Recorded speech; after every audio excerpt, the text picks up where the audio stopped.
Hello, welcome. This is Midnight Dark. Please subscribe our channel for more. There's the part 01 of the Lair the White Worm. If you guys want part 02 or more, then please comment below. Thank you. Let's start the main story part 01. Adam Salton arrives. Adam Salton sauntered into the Empire Club, Sydney, and found awaiting him a letter from his granduncle. He had first heard from the old gentleman less than a year before, when Richard Salton had claimed kinship, stating that he had been unable to write earlier, as he had found it very difficult to trace his grandnephew's address. Adam was delighted and replied cordially. He had often heard his father speak of the older branch of the family, with whom his people had long lost touch. Some interesting correspondence had ensued. Adam eagerly opened the letter, which had only just arrived, and conveyed a cordial invitation to stop with his granduncle at Lesser Hill, for as long a time as he could spare. Indeed, Richard Salton went on, I am in hopes that you will make your permanent home here. You see, my dear boy, you and I are all that remain of our race, and it is but fitting that you should succeed me when the time comes. In this year of grace, 1860, I am close on 80 years of age, and though we have been a long-lived race, the span of life cannot be prolonged beyond reasonable bounds. I am prepared to like you, and to make your home with me as happy as you could wish. So do come at once on receipt of this, and find the welcome I am waiting to give you. I send, in case such may make matters easy for you, a banker's draft for £200. Come soon, so that we may both of us enjoy many happy days together. If you are able to give me the pleasure of seeing you, send me as soon as you can a letter telling me when to expect you. Then when you arrive at Plymouth or Southampton or whatever port you are bound for, wait on board, and I will meet you at the earliest hour possible. Old Mr. Salton was delighted when Adam's reply arrived and sent a groom hot foot to his crony, Sir Nathaniel de Salis, to inform him that his grandnephew was due at Southampton on the 12th of June. Mr. Salton gave instructions to have ready a carriage early on the important day to start for Stafford, where he would catch the 11:40 a.m. train. He would stay that night with his grandnephew, either on the ship, which would be a new experience for him, or, if his guests should prefer it, at a hotel. In either case, they would start in the early morning for home. He had given instructions to his bailiff to send the postilion carriage on to Southampton, to be ready for their journey home, and to arrange for relays of his own horses to be sent on at once. He intended that his grandnephew, who had been all his life in Australia, should see something of rural England on the drive. He had plenty of young horses of his own breeding and breaking, and could depend on a journey memorable to the young man. The luggage would be sent on by rail to Stafford, where one of his carts would meet it. Mr. Salton, during the journey to Southampton, often wondered if his grandnephew was as much excited as he was at the idea of meeting so near a relation for the first time, and it was with an effort that he controlled himself. The endless railway lines and switches round the Southampton docks fired his anxiety afresh. As the train drew up on the dockside, he was getting his hand traps together when the carriage door was wrenched open and a young man jumped in. "How are you, uncle? I recognized you from the photo you sent me. I wanted to meet you as soon as I could, but everything is so strange to me that I didn't quite know what to do. However, here I am. I am glad to see you, sir. I've been dreaming of this happiness for thousands of miles. Now I find that the reality beats all the dreaming." As he spoke, the old man and the young one were heartily wringing each other's hands. The meeting, so auspiciously begun, proceeded well. Adam, seeing that the old man was interested in the novelty of the ship, suggested that he should stay the night on board, and that he would himself be ready to start at any hour and go anywhere that the other suggested. This affectionate willingness to fall in with his own plans quite won the old man's heart.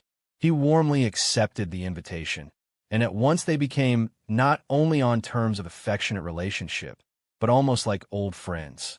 The heart of the old man, which had been empty for so long, found a new delight.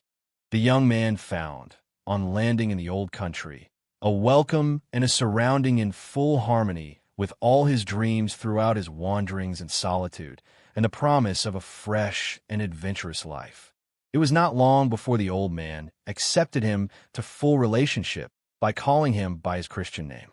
After a long talk on affairs of interest, They retired to the cabin, which the elder was to share. Richard Salton put his hands affectionately on the boy's shoulders. Though Adam was in his 27th year, he was a boy, and always would be, to his granduncle. "I'm so glad to find you as you are, my dear boy. Just such a young man as I had always hoped for as a son, in the days when I still had such hopes. However, that is all past. But thank God, there is a new life to begin for both of us. To you must be the larger part, but there is still time for some of it to be shared in common. I have waited till we should have seen each other to enter upon the subject, for I thought it better not to tie up your young life to my old one, till we should have sufficient personal knowledge to justify such a venture. Now I can, so far as I am concerned, enter into it freely, since from the moment my eyes rested on you, I saw my son, as he shall be, God willing, if he chooses such a course himself. Indeed I do, sir, with all my heart. Thank you, Adam, for that." The old man's eyes filled and his voice trembled. Then, after a long silence between them, he went on, "When I heard you were coming, I made my will. It was well that your interests should be protected from that moment on. Here is the deed. Keep it, Adam. All I have shall belong to you, and if love and good wishes or the memory of them can make life sweeter, yours shall be a happy one. Now, my dear boy, let's turn in. We start early in the morning and have a long drive before us. I hope you don't mind driving. I was going to have the old traveling carriage in which my grandfather, your great-granduncle, went to court when William IV was king. It is all right. They built well in those days, and it has been kept in perfect order. But I think I have done better.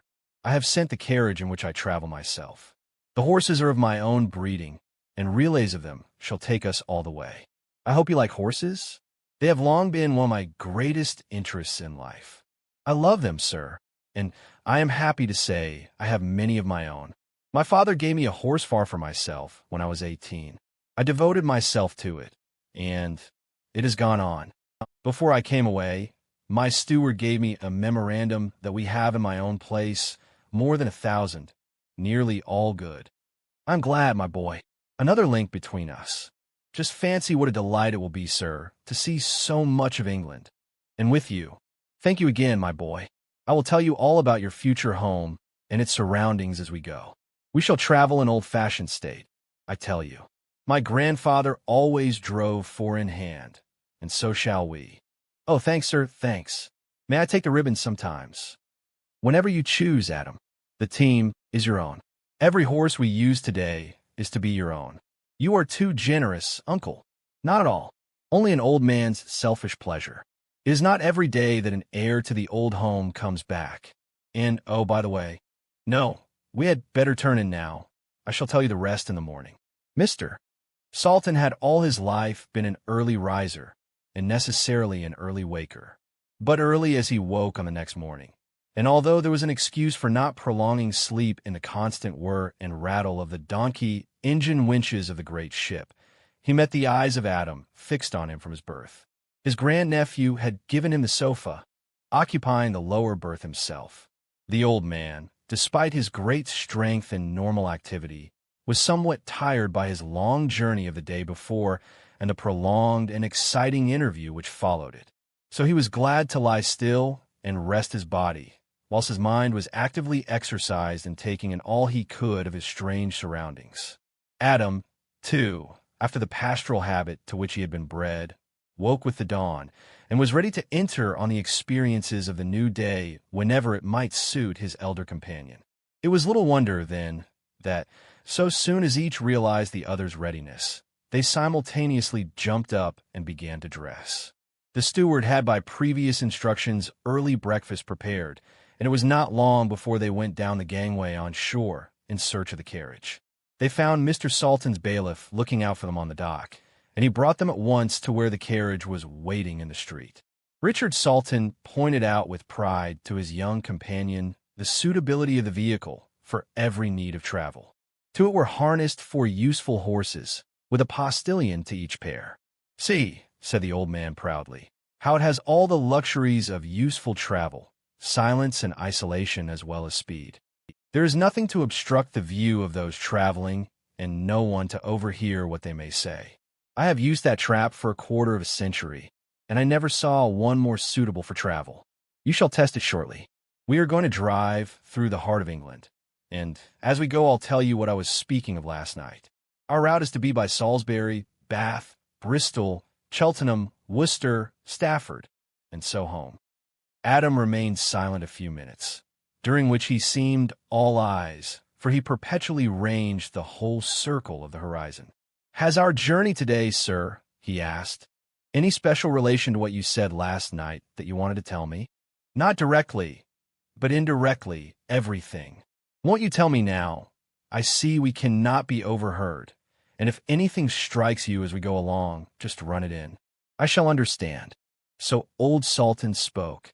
"To begin at the beginning, Adam, that lecture of yours on the Romans in Britain, a report of which you posted to me, set me thinking, in addition to telling me your tastes.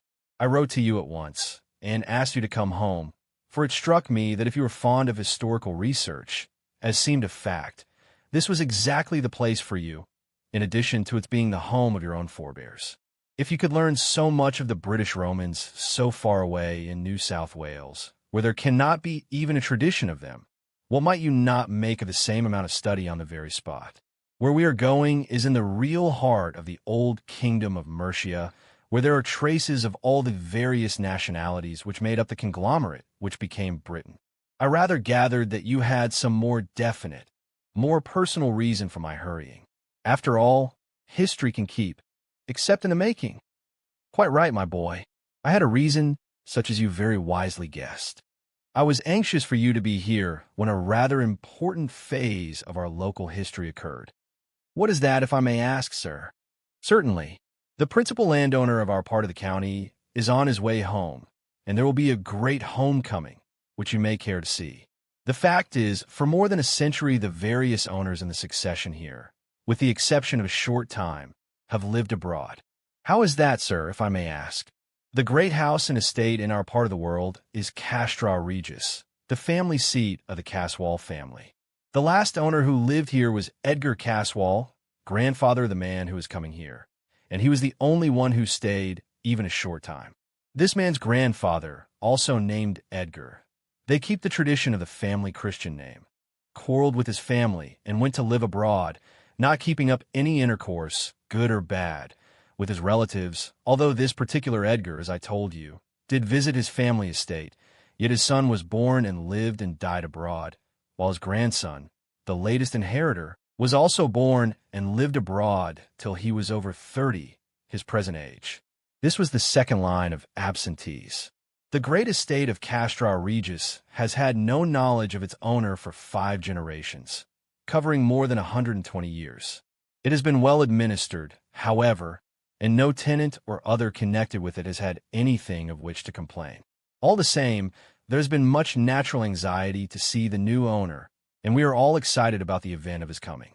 Even I am, though I own my own estate, which, though adjacent, is quite apart from Castra Regis. Here we are now in new ground for you. That is the spire of Salisbury Cathedral, and when we leave that we shall be getting close to the old Roman county, and you will naturally want your eyes. So we shall shortly have to keep our minds on old Mercia. However, you need not be disappointed. My old friend, Sir Nathaniel de Salis, who, like myself, is a freeholder near Castra Regis. His estate, Doom Tower, is over the border of Derbyshire, on the peak, is coming to stay with me for the festivities to welcome Edgar Caswall. He is just the sort of man you will like. He is devoted to history and is president of the Mercian Archaeological Society. He knows more of our own part of the country, with its history and its people, than anyone else. I expect he will have arrived before us, and we 3 can have a long chat after dinner. He is also our local geologist and natural historian, so you and he will have many interests in common. Amongst other things, he has a special knowledge of the peak and its caverns, and knows all the old legends of prehistoric times. They spent the night at Cheltenham, and on the following morning resumed their journey to Stafford. Adam's eyes were in constant employment, and it was not till Salton declared that they had now entered on the last stage of their journey that he referred to Sir Nathaniel's coming. As the dusk was closing down, they drove on to Lesser Hill, Mr. Salton's house. It was now too dark to see any details of their surroundings. Adam could just see that it was on the top of a hill, not quite so high as that which was covered by the castle, on whose tower flew the flag, and which was all ablaze with moving lights, manifestly used in the preparation for the festivities on the morrow. So Adam deferred his curiosity till daylight. His granduncle was met at the door by a fine old man, who greeted him warmly. "I came over early as you wished. I suppose this is your grandnephew. I am glad to meet you, Mr. Adam Salton. I am Nathaniel de Salis, and your uncle is one of my oldest friends." Adam, from the moment of their eyes meeting, felt as if they were already friends. The meeting was a new note of welcome to those that had already sounded in his ears. The cordiality with which Sir Nathaniel and Adam met made the imparting of information easy. Sir Nathaniel was a clever man of the world, who had traveled much, and within a certain area studied deeply. He was a brilliant conversationalist, as was to be expected from a successful diplomatist, even under unstimulating conditions. But he had been touched, and to a certain extent fired by the younger man's evident admiration and willingness to learn from him. Accordingly, the conversation, which began on the most friendly basis, soon warmed to an interest above proof, as the old man spoke of it next day to Richard Salton. He knew already that his old friend wanted his grandnephew to learn all he could of the subject in hand, and so had, during his journey from the peak, put his thoughts in sequence for narration and explanation. Accordingly, Adam had only to listen, and he must learn much that he wanted to know. When dinner was over and the servants had withdrawn, leaving the three men at their wine, Sir Nathaniel began. "I gather from your uncle. By the way, I suppose we had better speak of you as uncle and nephew, instead of going into exact relationship. In fact, your uncle is so old and dear a friend that, with your permission, I shall drop formality with you altogether and speak of you and to you as Adam, as though you were his son." "I should like," answered the young man, "nothing better." The answer warmed the hearts of both the old men, but, with the usual avoidance of Englishmen of emotional subjects personal to themselves, they instinctively returned to the previous question. Sir Nathaniel took the lead. "I understand, Adam, that your uncle has posted you regarding the relationships of the Caswall family?" "Partly, sir, but I understood that I was to hear minuter details from you, if you would be so good." "I shall be delighted to tell you anything so far as my knowledge goes." "Well, the first Caswall in our immediate record is an Edgar, head of the family and owner of the estate, who came into his kingdom just about the time that George III did. He had one son of about 24. There was a violent quarrel between the two. No one of this generation has any idea of the cause, but considering the family characteristics, we may take it for granted that though it was deep and violent, it was on the surface trivial. The result of the quarrel was that the son left the house without a reconciliation or without even telling his father where he was going. He never came back again. A few years after, he died, without having in the meantime exchanged a word or a letter with his father.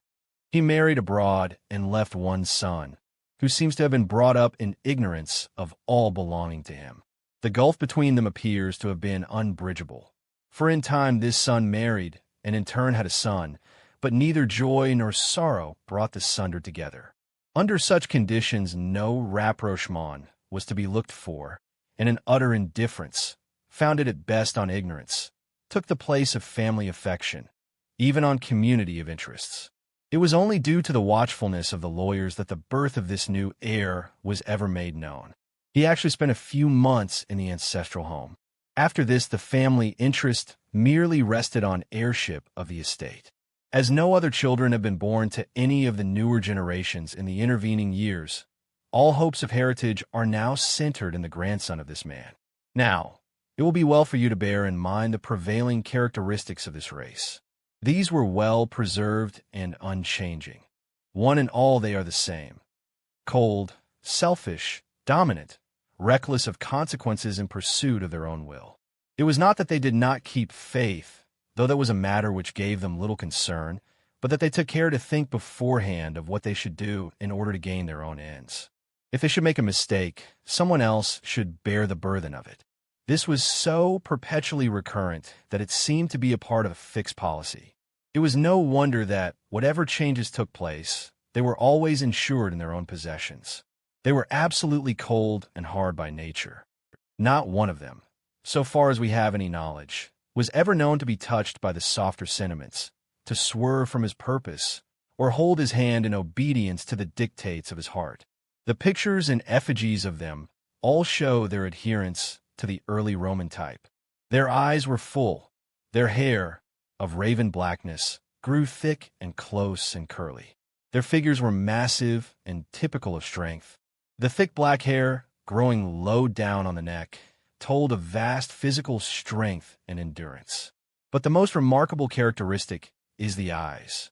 Black, piercing, almost unendurable, they seem to contain in themselves a remarkable power which there is no gainsaying. It is a power that is partly racial and partly individual, a power impregnated with some mysterious quality, partly hypnotic, partly mesmeric, which seems to take away from eyes that meet them all power of resistance, nay, all power of wishing to resist. With eyes like those, set in that all-commanding face, one would need to be strong indeed to think of resisting the inflexible will that lay behind. You may think, Adam, that all this is imagination on my part, especially as I have never seen any of them.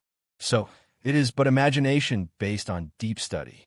I have made use of all I know or can surmise logically regarding this strange race.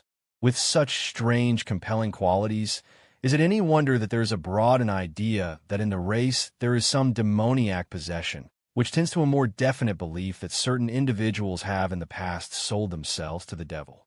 But I think we had better go to bed now. We have a lot to get through tomorrow, and I want you to have your brain clear and all your susceptibilities fresh. Moreover, I want you to come with me for an early walk, during which we may notice, whilst the matter is fresh in our minds, the peculiar disposition of this place, not merely your granduncle's estate, but the lie of the country around it. There are many things on which we may seek, and perhaps find, enlightenment. The more we know at the start, the more things which may come into our view will develop themselves. Curiosity took Adam Salton out of bed in the early morning, but when he had dressed and gone downstairs, he found that, early as he was, Sir Nathaniel was ahead of him. The old gentleman was quite prepared for a long walk, and they started at once. Sir Nathaniel, without speaking, led the way to the east, down the hill. When they had descended and risen again, they found themselves on the eastern brink of a steep hill. It was of lesser height than that on which the castle was situated, but it was so placed that it commanded the various hills that crowned the ridge. All along the ridge the rock cropped out, bare and bleak, but broken in rough natural castellation. The form of the ridge was a segment of a circle, with the higher points inland to the west. In the center rose the castle, on the highest point of all. Between the various rocky excrescences were groups of trees of various sizes and heights, amongst some of which were what, in the early morning light, looked like ruins. These, whatever they were of massive gray stone, probably limestone rudely cut, if indeed they were not shaped naturally. The fall of the ground was steep all along the ridge, so steep that here and there both trees and rocks and buildings seemed to overhang the plain far below, through which ran many streams. Sir Nathaniel stopped and looked around, as though to lose nothing of the effect. The sun had climbed the eastern sky and was making all details clear. He pointed with a sweeping gesture, as though calling Adam's attention to the extent of the view. Having done so, he covered the ground more slowly, as though inviting attention to detail. Adam was a willing and attentive pupil, and followed his motions exactly, missing, or trying to miss, nothing. I have brought you here, Adam, because it seems to me that this is the spot on which to begin our investigations. You have now in front of you almost the whole of the ancient kingdom of Mercia. In fact, we see the whole of it except that furthest part, which is covered by the Welsh marches, and those parts which are hidden for where we stand by the high ground of the immediate west. We can see, theoretically, the whole of the eastern bound of the kingdom, which ran south from the Humber to the Washington. I want you to bear in mind the trend of the ground. For some time, sooner or later, we shall do well to have it in our minds when we are considering the ancient traditions and superstitions, and are trying to find a rationale of them. Each legend, each superstition which we receive, will help in the understanding and possible elucidation of the others. And as all such have a local basis, we can come closer to the truth or the probability by knowing the local conditions as we go along. It will help us to bring to our aid such geological truth as we may have between us. For instance, the building materials used in various ages can afford their own lessons to understanding eyes. The very heights and shapes and materials of these hills, nay, even of the wide plain that lies between us and the sea, have in themselves the materials of enlightening books. For instance, sir, said Adam, venturing a question. Well, look at those hills which surround the main one where the site for the castle was wisely chosen, on the highest ground. Take the others. There is something ostensible in each of them, and in all probability something unseen and unproved, but to be imagined also. For instance, continued Adam, let us take them seriatim, that to the east, where the trees are lower down. That was once the location of a Roman temple, possibly founded on a pre-existing Druidical one. Its name implies the former, and the grove of ancient oaks suggests the latter. Please explain. The old name translated means Diana's Grove. Then the next one higher than it, but just beyond it, is called Mercia, in all probability a corruption or familiarization of the word Mercia, with a Roman pun included. We learned from early manuscripts that the place was called Villa Misericordiae. It was originally a nunnery, founded by Queen Bertha, but done away with by King Penda, the reactionary to paganism after St. Augustine. Then comes your uncle's place, Lesser Hill. Though it is so close to the castle, it is not connected with it. It is a freehold, and, so far as we know, of equal age. It has always belonged to your family. Then there only remains the castle. That is all, but its history contains the histories of all the others. In fact, the whole history of early England. Sir Nathaniel, seeing the expectant look on Adam's face, went on. The history of the castle has no beginning so far as we know. The furthest records, or surmises, or inferences simply accept it as existing. Some of these guesses, let us call them, seem to show that there was some sort of structure there when the Romans came. Therefore, it must have been a place of importance in Druid times, if indeed that was the beginning. Naturally, the Romans accepted it, as they did everything of the kind that was, or might be, useful. The change is shown or inferred in the name Castra. It was the highest protected ground, and so naturally became the most important of their camps. A study of the map will show you that it must have been a most important center. It both protected the advances already made to the north and helped to dominate the seacoast. It sheltered the western marches, beyond which lay savage Wales and danger. It provided a means of getting to the Severn, round which lay the great Roman roads then coming into existence, and made possible the great waterway to the heart of England, through the Severn and its tributaries. It brought the east and the west together by the swiftest and easiest ways known to those times. And, finally, it provided means of descent on London and all the expanse of country watered by the Thames. With such a center, already known and organized, we can easily see that each fresh wave of invasion, the Angles, the Saxons, the Danes, and the Normans, found it a desirable possession and so ensured its upholding. In the earlier centuries, it was merely a vantage ground.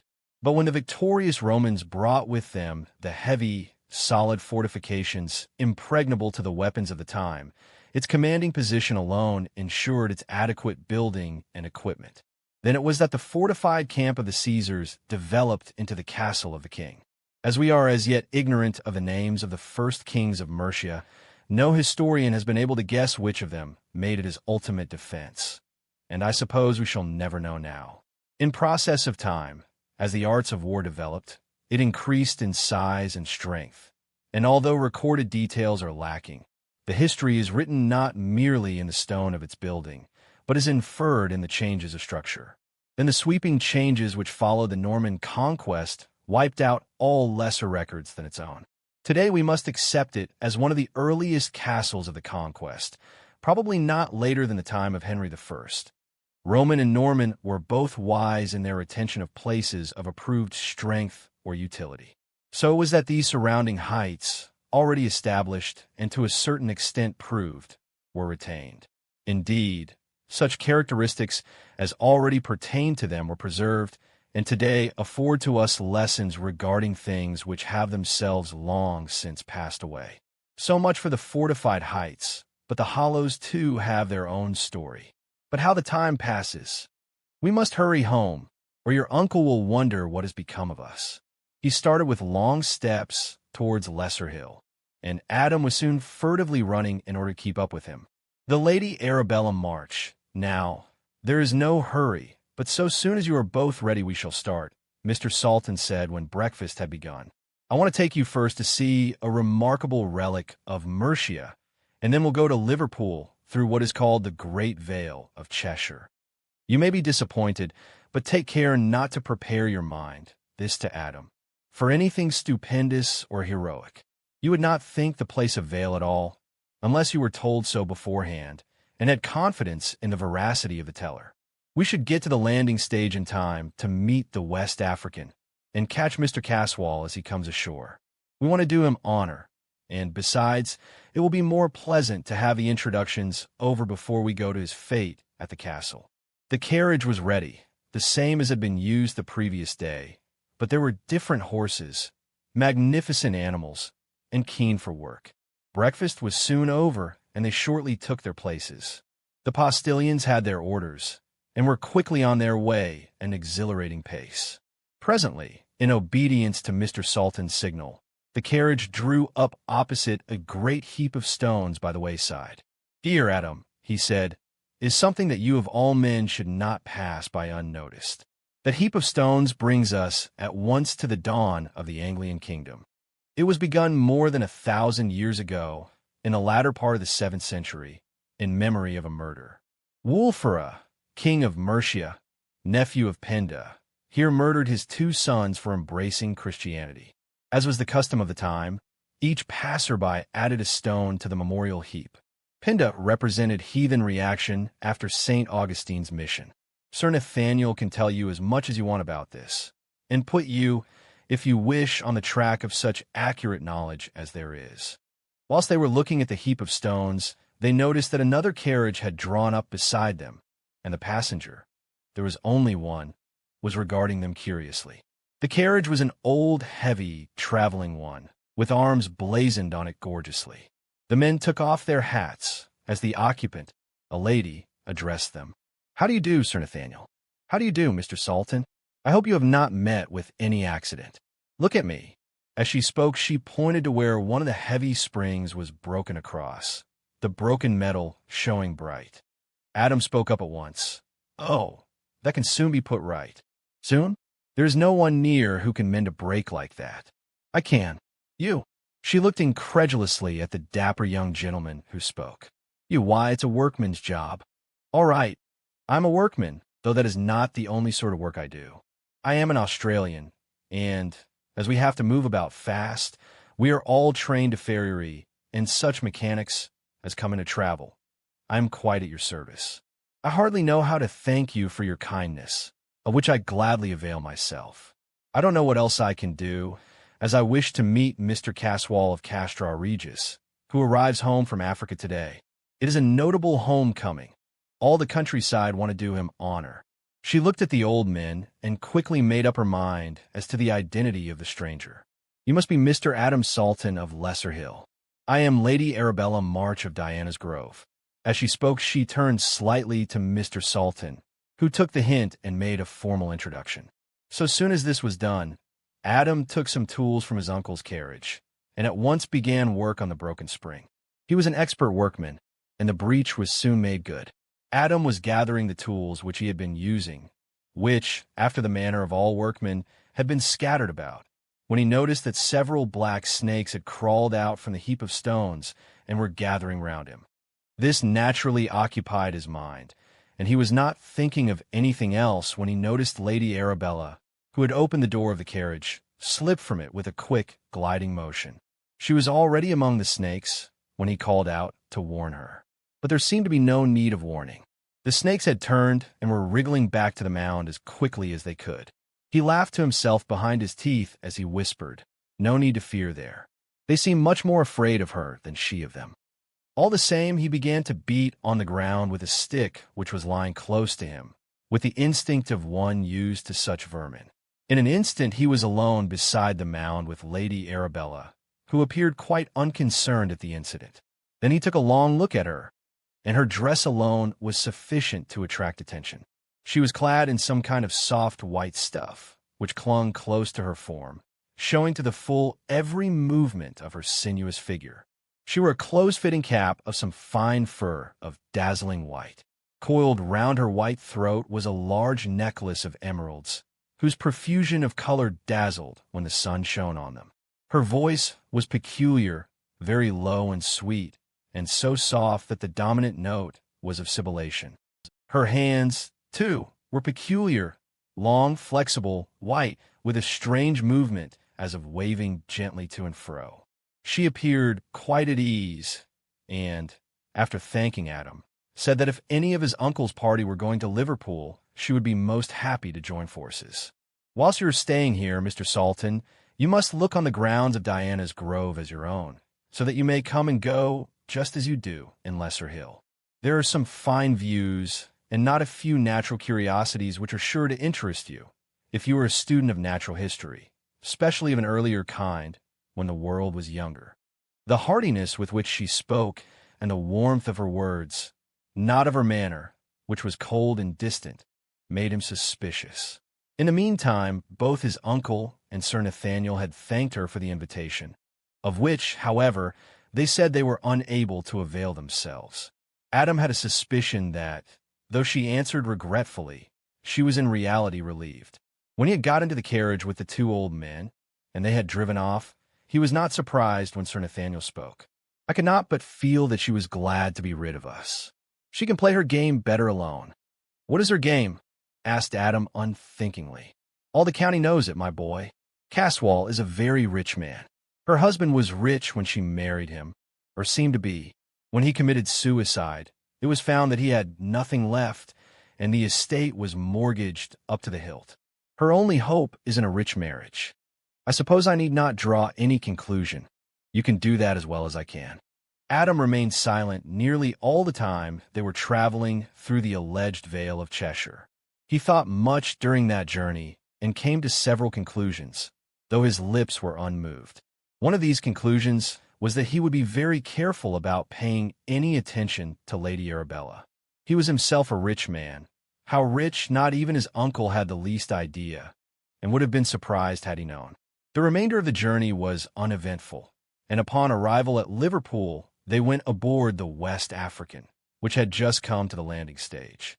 There his uncle introduced himself to Mr. Caswall, and followed this up by introducing Sir Nathaniel and then Adam. The newcomer received them graciously, and said what a pleasure it was to be coming home after so long an absence of his family from their old seat. Adam was pleased at the warmth of the reception, but he could not avoid a feeling of repugnance at the man's face. He was trying hard to overcome this when a diversion was caused by the arrival of Lady Arabella. The diversion was welcome to all. The two Saltons and Sir Nathaniel were shocked at Caswall's face. So hard, so ruthless, so selfish, so dominant. God help any, was the common thought, who is under the domination of such a man. Presently his African servant approached him, and at once their thoughts changed to a larger toleration. Caswall looked indeed a savage, but a cultured savage. In him were traces of the softening civilization of ages, of some of the higher instincts and education of man, no matter how rudimentary these might be. But the face of Oolanga, as his master called him, was unreformed, unsoftened savage, and inherent in it were all the hideous possibilities of a lost, devil-ridden child of the forest and the swamp, the lowest of all created things that could be regarded as in some form ostensibly human. Lady Arabella and Oolanga arrived almost simultaneously, and Adam was surprised to notice what effect their appearance had on each other. The woman seemed as if she would not, could not, condescend to exhibit any concern or interest in such a creature. On the other hand, the black man's bearing was such as in itself to justify her pride. He treated her not merely as a slave treats his master, but as a worshipper would treat a deity. He knelt before her with his hands outstretched and his forehead in the dust. So long as she remained, he did not move. It was only when she went over to Caswall that he relaxed his attitude of devotion and stood by respectfully. Adam spoke to his own man, Davenport, who was standing by, having arrived with the bailiff of Lesser Hill, who had followed Mr. Salton in a pony trap. As he spoke, he pointed to an attentive ship's steward, and presently the two men were conversing. "I think we ought to be moving," Mr. Salton said to Adam. "I have some things to do in Liverpool, and I am sure that both Mr. Caswall and Lady Arabella would like to get under way for Castra Regis." "I too, sir, would like to do something," replied Adam. "I want to find out where Ross, the animal merchant, lives. I want to take a small animal home with me, if you don't mind. He is only a little thing, and will be no trouble." "Of course not, my boy. What kind of animal is it that you want?" "A mongoose." "A mongoose? What on earth do you want it for?" "To kill snakes." "Good." The old man remembered the mound of stones. No explanation was needed. When Ross heard what was wanted, he asked, "Do you want something special, or will an ordinary mongoose do?" "Well, of course I want a good one, but I see no need for anything special. It is for ordinary use. I can let you have a choice of ordinary ones. I only asked because I have in stock a very special one which I got lately from Nepal. He has a record of his own. He killed a king cobra that had been seen in the Raja's garden. But I don't suppose we have any snakes of the kind in this cold climate. I dare say an ordinary one will do." When Adam got back to the carriage, carefully carrying the box with the mongoose, Sir Nathaniel said, "Hello, what have you got there?" "A mongoose." "What for?" "To kill snakes." Sir Nathaniel laughed. "I heard Lady Arabella's invitation to you to come to Diana's Grove." "Well, what on earth has that got to do with it?" "Nothing directly that I know of. But we shall see." Adam waited, and the old man went on. "Have you by any chance heard the other name which was given long ago to that place?" "No, sir. It was called, look here, this subject wants a lot of talking over. Suppose we wait till we are alone and have lots of time before us." "All right, sir." Adam was filled with curiosity, but he thought it better not to hurry matters. All will come in good time. Then the three men returned home, leaving Mr. Caswall to spend the night in Liverpool. The following day, the Lesser Hill party set out for Castra Regis, and for the time Adam thought no more of Diana's Grove or of what mysteries it had contained, or might still contain. The guests were crowding in, and special places were marked for important people. Adam, seeing so many persons of varied degree, looked round for Lady Arabella, but could not locate her. It was only when he saw the old-fashioned traveling carriage approach and heard the sound of cheering which went with it, that he realized that Edgar Caswall had arrived. Then, on looking more closely, he saw that Lady Arabella, dressed as he had seen her last, was seated beside him. When the carriage drew up at the great flight of steps, the host jumped down and gave her his hand. It was evident to all that she was the chief guest at the festivities. It was not long before the seats on the dais were filled, while the tenants and guests of lesser importance had occupied all the coigns of vantage not reserved. The order of the day had been carefully arranged by a committee. There were some speeches, happily neither many nor long, and then festivities were suspended till the time for feasting arrived. In the interval, Caswall walked among his guests, speaking to all in a friendly manner and expressing a general welcome. The other guests came down from the dais and followed his example, so there was unceremonious meeting and greeting between gentle and simple. Adam Salton naturally followed with his eyes all that went on within their scope, taking note of all who seemed to afford any interest. He was young and a man, and a stranger from a far distance.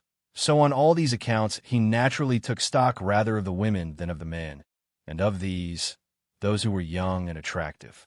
There were lots of pretty girls among the crowd, and Adam, who was a handsome young man and well set up, got his full share of admiring glances.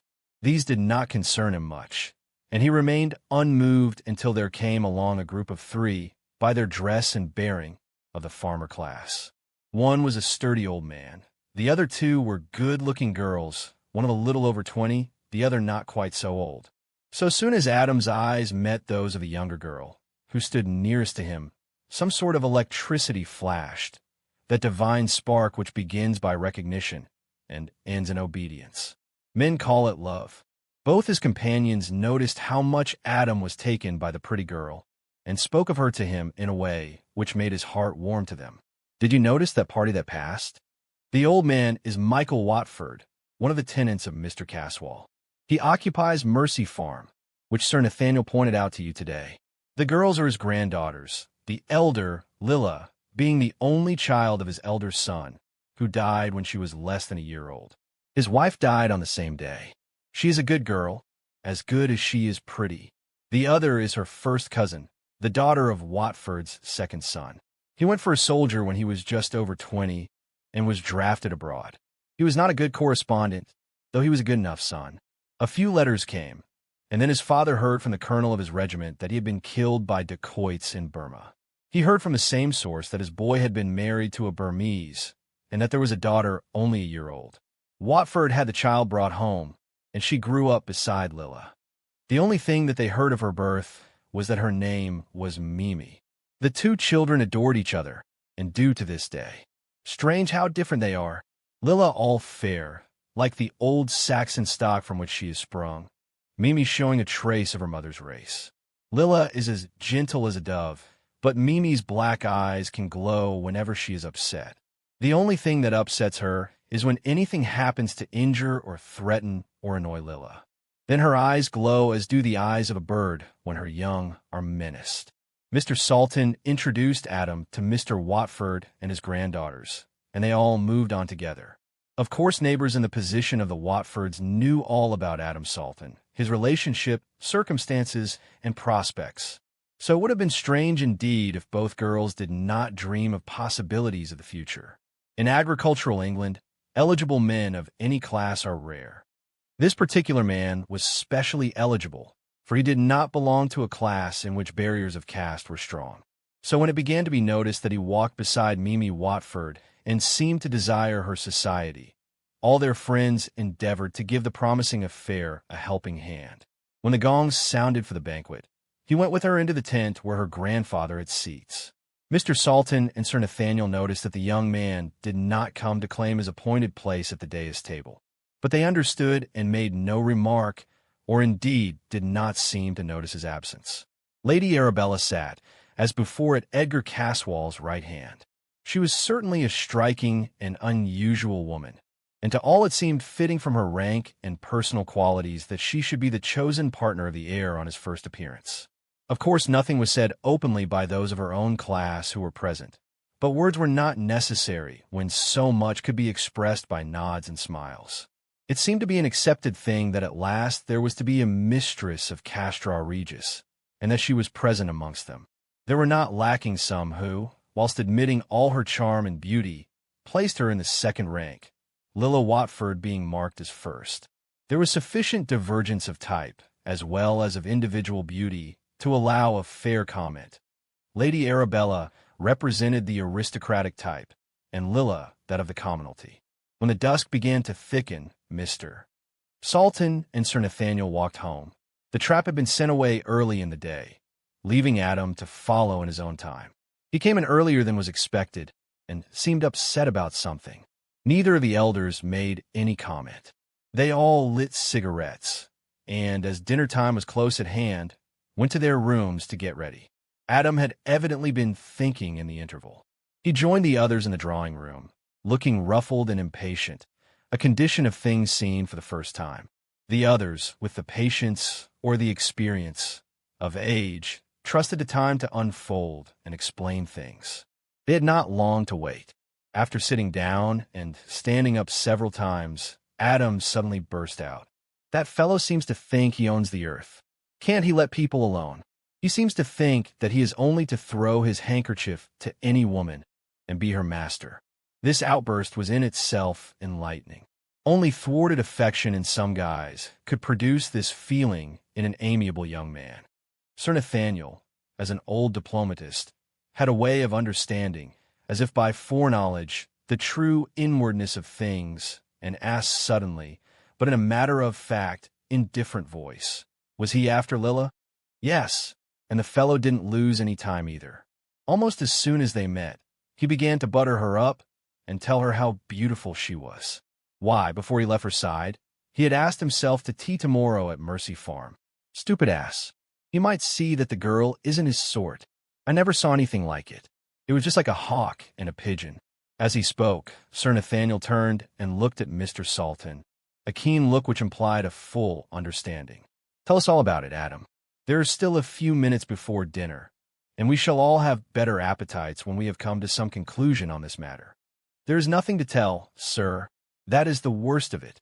I am bound to say that there was not a word said that a human being could object to. He was very civil, and all that was proper, just what a landlord might be to a tenant's daughter. Yet, well, I don't know how it was, but it made my blood boil. How did the hawk and the pigeon come in? Sir Nathaniel's voice was soft and soothing, nothing of contradiction or overdone curiosity in it, a tone eminently suited to win confidence. I can hardly explain. I can only say that he looked like a hawk and she like a dove, and, now that I think of it, that is what they each did look like, and do look like in their normal condition. That is so, came the soft voice of Sir Nathaniel. Adam went on, perhaps that early Roman look of his set me off, but I wanted to protect her. She seemed in danger. She seems in danger, in a way, from all you young men.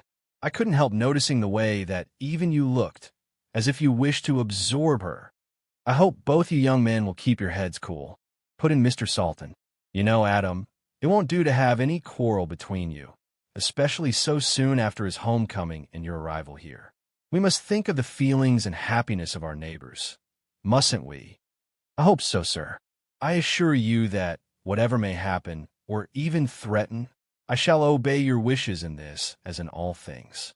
Hush, whispered Sir Nathaniel, who heard the servants in the passage bringing dinner. After dinner, over the walnuts and the wine, Sir Nathaniel returned to the subject of the local legends. It will perhaps be a less dangerous topic for us to discuss than more recent ones. All right, sir, said Adam heartily. I think you may depend on me now with regard to any topic. I can even discuss Mr. Caswall. Indeed, I may meet him tomorrow. He is going, as I said, to call at Mercia Farm at 3 o'clock, but I have an appointment at 2. I notice, said Mr. Salton, that you do not lose any time. The two old men once more looked at each other steadily. Then, lest the mood of his listeners should change with delay, Sir Nathaniel began at once. I don't propose to tell you all the legends of Mercia, or even to make a selection of them. It will be better, I think, for our purpose if we consider a few facts, recorded or unrecorded, about this neighborhood. I think we might begin with Diana's Grove. It has roots in the different epochs of our history, and each has its special crop of legend. The Druid and the Roman are too far off for matters of detail, but it seems to me the Saxon and the Angles are near enough to yield material for legendary lore. We find that this particular place had another name besides Diana's Grove. This was manifestly of Roman origin, or of Grecian accepted as Roman. The other is more pregnant of adventure and romance than the Roman name. In Mercian tongue, it was the Lair of the White Worm. This needs a word of explanation at the beginning. In the dawn of the language, the word worm had a somewhat different meaning from that in use today. It was an adaptation of the Anglo-Saxon wyrm, meaning a dragon or snake, or from the Gothic worms, a serpent, or the Icelandic ormer, or the German worm. We gather that it conveyed originally an idea of size and power, not as now in the diminutive of both these meanings. Here legendary history helps us. We have the well-known legend of the worm well of Lambton Castle, and that of the Laidley worm of Spindleston Heugh near Bamborough. In both these legends the worm was a monster of vast size and power, a veritable dragon or serpent, such as legend attributes to vast fens or quags where there was a limitable room for expansion. A glance at a geological map will show that whatever truth there may have been of the actuality of such monsters in the early geologic periods, at least there was plenty of possibility. In England, there were originally vast plains where the plentiful supply of water could gather. The streams were deep and slow, and there were holes of abysmal depth where any kind and size of antediluvian monster could find a habitat. In places, which now we can see from our windows, were mud holes 100 or more feet deep. Who can tell us when the age of the monsters which flourished in slime came to an end? There must have been places and conditions which made for greater longevity, greater size, greater strength than was usual. Such overlappings may have come down even to our earlier centuries. Nay, are there not now creatures of a vastness of bulk regarded by the generality of men as impossible? Even in our own day, there are seen the traces of animals, if not the animals themselves, of stupendous size, veritable survivals from earlier ages, preserved by some special qualities in their habitats. I remember meeting a distinguished man in India who had the reputation of being a great shikari, who told me that the greatest temptation he had ever had in his life was to shoot a giant snake which he had come across in the Terai of Upper India. He was on a tiger shooting expedition, and as his elephant was crossing a nullah, it squealed. He looked down from his howdah and saw that the elephant had stepped across the body of a snake which was dragging itself through the jungle. So far as I could see, he said, it must have been 80 or 100 feet in length. Fully 40 or 50 feet was on each side of the track, and though the weight which it dragged had thinned it, it was as thick round as a man's body. I suppose you know that when you are after tiger, it is a point of honor not to shoot at anything else, as life may depend on it. I could easily have spined this monster, but I felt that I must not. So, with regret, I had to let it go.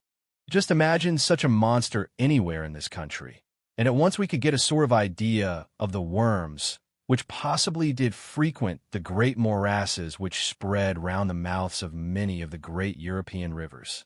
I haven't the least doubt, sir, that there may have been such monsters as you have spoken of still existing at a much later period than is generally accepted, replied Adam. Also, if there were such things, that this was the very place for them. I have tried to think over the matter since you pointed out the configuration of the ground, but it seems to me that there is a hiatus somewhere. Are there not mechanical difficulties? In what way? Well, our antique monster must have been mighty heavy, and the distances he had to travel were long and the ways difficult. From where we're now sitting down to the level of the mud holes is a distance of several hundred feet. I am leaving out of consideration altogether any lateral distance. Is it possible that there was a way by which a monster could travel up and down, and yet no chance recorder have ever seen him? Of course we have the legends, but is not some more exact evidence necessary in a scientific investigation? My dear Adam, all you say is perfectly right, and were we starting on such an investigation, we could not do better than follow your reasoning. But, my dear boy, you must remember that all this took place thousands of years ago. You must remember, too, that all records of the kind that would help us are lacking. Also, that the places to be considered were desert, so far as human habitation or population are considered. In the vast desolation of such a place as complied with the necessary conditions, there must have been such profusion of natural growth as would bar the progress of men formed as we are. The lair of such a monster would not have been disturbed for hundreds or thousands of years. Moreover, these creatures must have occupied places quite inaccessible to man. A snake who could make himself comfortable in a quagmire, 100 feet deep, would be protected on the outskirts by such stupendous morasses as now no longer exist, or which, if they exist anywhere at all, could be on very few places on the earth's surface. Far be it from me to say that in more elemental times such things could not have been.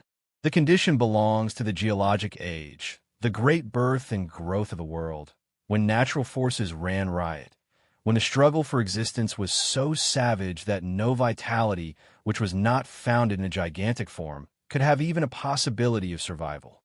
That such a time existed, we have evidences in geology, but we can never expect proof such as this age demands. We can only imagine or surmise such things, or such conditions and such forces as overcame them. At breakfast time, next morning Sir Nathaniel and Mr. Salton were seated when Adam came hurriedly into the room.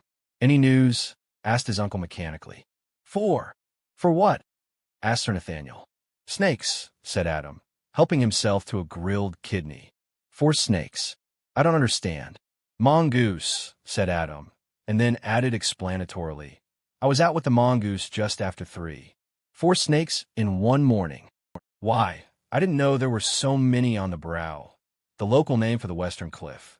I hope that wasn't the consequence of our talk of last night. It was, sir, but not directly. But, God bless my soul, you didn't expect to get a snake like the lampworm, did you? Why, a mongoose to tackle a monster like that, if there were one, would have to be bigger than a haystack.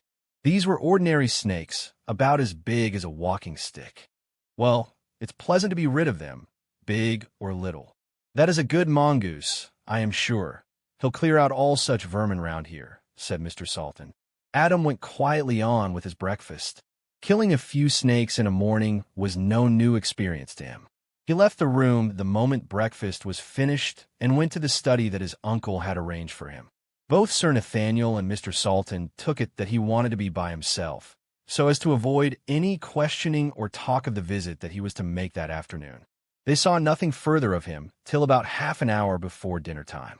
Then he came quietly into the smoking room, where Mr. Salton and Sir Nathaniel were sitting together, ready dressed. I suppose there is no use waiting. We had better get it over at once, remarked Adam. His uncle, thinking to make things easier for him, said, Get what over? There was a sign of shyness about him at this. He stammered a little at first, but his voice became more even as he went on. My visit to Mercia Farm. Mr. Salton waited eagerly. The old diplomatist simply smiled. I suppose you both know that I was much interested yesterday in the Watfords. There was no denial or fending off the question. Both the old men smiled acquiescence. Adam went on, I meant you to see it, both of you. You, uncle, because you're my uncle and the nearest of my own kin, and, moreover, you couldn't have been more kind to me or made me more welcome if you had been my own father. Mr. Salton said nothing. He simply held out his hand, and the other took it and held it for a few seconds. And you, sir, because you have shown me something of the same affection which in my wildest dreams of home I had no right to expect. He stopped for an instant, much moved. Sir Nathaniel answered softly, laying his hand on the youth's shoulder. You are right, my boy, quite right. That is the proper way to look at it. And I may tell you that we old men, who have no children of our own, feel our hearts growing warm when we hear words like those. Then Adam hurried on, speaking with a rush, as if he wanted to come to the crucial point. Mr. Watford had not come in, but Lilla and Mimi were at home, and they made me feel very welcome. They have all a great regard for my uncle. I am glad of that anyway, for I like them all much. We were having tea when Mr. Caswall came to the door, attended by the black man. Lilla opened the door herself. The window of the living room at the farm is a large one, and from within you cannot help seeing anyone coming. Mr. Caswall said he had ventured to call, as he wished to make the acquaintance of all his tenants in a less formal way and more individually than had been possible to him on the previous day. The girls made him welcome. They are very sweet girls, those, sir. Someone will be very happy some day there, with either of them. And that man may be you, Adam, said Mr. Salton heartily. A sad look came over the young man's eyes, and the fire his uncle had seen there died out. Likewise the timbre left his voice, making it sound lonely. Such might crown my life. But that happiness, I fear, is not for me, or not without pain and loss and woe. Well, it's early days yet, cried Sir Nathaniel heartily. The young man turned on him his eyes, which had now grown excessively sad. Yesterday, a few hours ago, that remark would have given me new hope, new courage, but since then I have learned too much. The old man, skilled in the human heart, did not attempt to argue in such a matter. Too early to give in, my boy. I am not of a giving-in kind, replied the young man earnestly. But, after all, it is wise to realize a truth. And when a man, though he is young, feels as I do, as I have felt ever since yesterday, when I first saw Mimi's eyes, his heart jumps. He does not need to learn things. He knows. There was silence in the room, during which the twilight stole on imperceptibly. It was Adam who again broke the silence. Do you know, uncle, if we have any second sight in our family? No, not that I ever heard about. Why? Because, he answered slowly, I have a conviction which seems to answer all the conditions of second sight. And then, asked the old man, much perturbed, and then the usual inevitable. When in the Hebrides and other places where the sight is occult, of belief, is called the Doom, the court from which there is no appeal. I have often heard of second sight. We have many Western Scots in Australia, but I have realized more of its true inwardness in an instant of this afternoon than I did in the whole of my life previously. A granite wall stretching up to the very heavens, so high and so dark that the eye of God himself cannot see beyond. Well, if the doom must come, it must. That is all.